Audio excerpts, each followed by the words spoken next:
কিন্তু দেখি যে উনি তো এখন বড় মুফতি হয়ে গেছেন, যিনি আল্লাহকে বিশ্বাস করেন, রসুলকে বিশ্বাস করেন, আখেরাতকে বিশ্বাস করেন, পরকালে বিশ্বাসী কোনো মানুষকে একজন মুসলমান কাফের বলা, কুফরি বলা জায়েজ না। হাদিস আল্লাহ রসুল নিষেধ করেছেন, এবং হাদিস এভাবে বলা হয়েছে কেউ যদি কারোর জন্য এটা বলে তো যে বলল তার দিকে এটা ফিরে আসবে, তার জন্য এটা প্রযোজ্য হবে।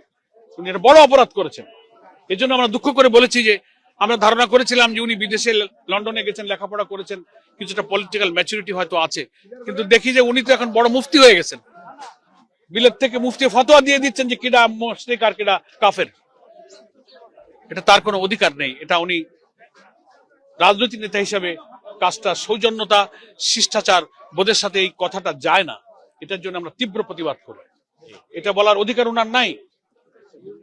ইসলাম সম্পর্কে যারা পড়াশোনা করেছেন, যারা স্কলার, যারা পণ্ডিত, যারা ফকি, যারা মুফতি, তারা মুসলমানদের কোনো বিষয়, ভুল ত্রুটির বিষয়ে তারা দৃষ্টি আকর্ষণ করতে পারে, দি হ্যাভ দ্য রাইট। কিন্তু তিনি তো এটা অধিকার রাখেন না। তিনি রাজনৈতিক বক্তব্য দিতে পারেন, সেজন্য আমরা এটার কথাটা খুব তীব্র নিন্দা করি। একজন মুসলমান আর একজন মুসলমান কাফের বলতে পারেন, এটা হাদিসে পরিষ্কার নিষেধ করা হয়েছে।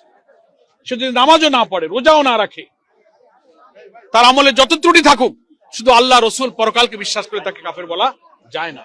তিনি তাওহীদকে বিশ্বাস করেন। তিনি একটা বড় অপরাধ করেছেন। কি পরিমাণ অপরাধ করেছেন তিনি নিজে যেন আত্মসমালোচনা করেন, তার উপরে আমি ছেড়ে দিলাম।